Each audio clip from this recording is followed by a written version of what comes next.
आप सल्लल्लाहु अलैहि वसल्लम ने मुलाकात के वक्त इन्हेना यानी थोड़ा सा झुकना इसको मना किया। सहाबा ने आप सल्लल्लाहु अलैहि वसल्लम से सवाल किया कि सुइला अनिर रजुली यल्का अखाहु अयनहियन लहु, कि हम एक दूसरे से मुलाकात करते हैं, एक भाई दूसरे भाई से मुलाकात करता है, तो क्या मुलाकात के वक्त हम उसके सामने थोड़ा सा झुक सकते हैं?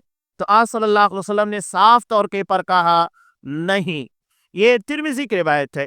साफ तौर के पर बयान कर दिया कि मुलाकात के वक्त जर्रा उसके सामने झुक नहीं सकते हैं, झुकना भी मना कर दिया। इन्हिना का मतलब थोड़ा झुकना, रुकू नहीं है कि रुकू की तरह आप मुकम्मल तरीके से झुक जाए, बल्कि थोड़ा सा भी झुकना पसंदीदा नहीं है।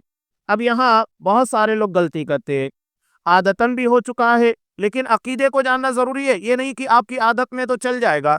खास तौर के आप उन इलाकों को देखिए जहां के पर जो मुगलों का दौर था, या खास तौर के पर दक्कन का इलाका, औरंगाबाद, हैदराबाद, इधर साइड में, तो आप देखिए लोग सलाम करते वक्त तो हल्का सा झुकते हैं, हाथ का इशारा भी करेंगे और उसके बाद झुकेंगे भी। अब यहाँ बात आ गई है तो एक मसला और भी बयान करूं कि अगर कोई बंदा हमसे दूर है, जहां हमारी आवाज नहीं पहुंच रही है, तो हमें सलाम कैसे करना चाहिए? जबान से। जबान से सलाम करेंगे, लेकिन हाथ से इशारा करेंगे, ये बताने के लिए कि मैंने आपको सलाम किया है। वो हाथ का इशारा सलाम नहीं होता है, ये इशारा होता है कि मैंने आपको सलाम किया है। हाथ का इशारा सलाम नहीं है। हमारे यहाँ बाज लोग तो मुंडी भी हिला देते हैं, सलाम हो गया, ये सलाम है? ये आप सल्लल्लाहु अलैहि वसल्लम की सुन्नत के खिलाफ है। जबान से अदा कीजिए। और इसमें जो अल्फाज की अदायगी की गलतियां वो तो है ही, लेकिन ये भी गलत है।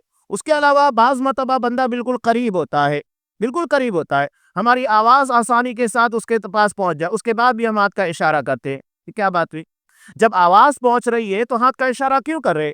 और बाज लोग गलतियां करते हुए कहते इशारा सिर्फ करते हैं, सलाम नहीं करते, सिर्फ इशारा कर देते हैं, समझते हैं सलाम। ये नहीं है, सब सुन्नत के खिलाफ है।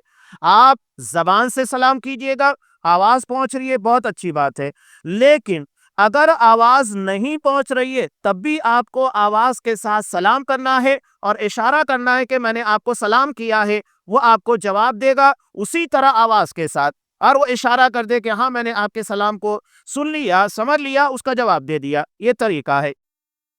अब ये जो फर्शी सलाम होता है, यानी थोड़ा सा झुक कर, जैसा कि बादशाहों के दरबार में जाकर थोड़ा सा झुक कर किया करते हैं, गलत।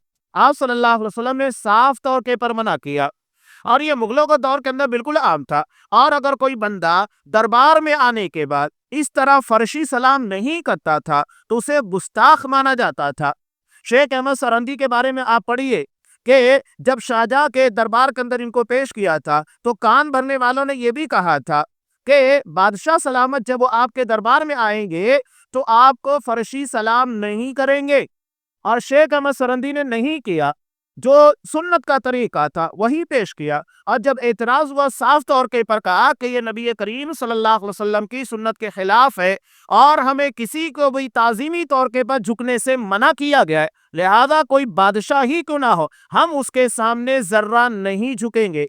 ये वाज़े और दो टोक पैगाम है जो यहाँ पर दिया गया है।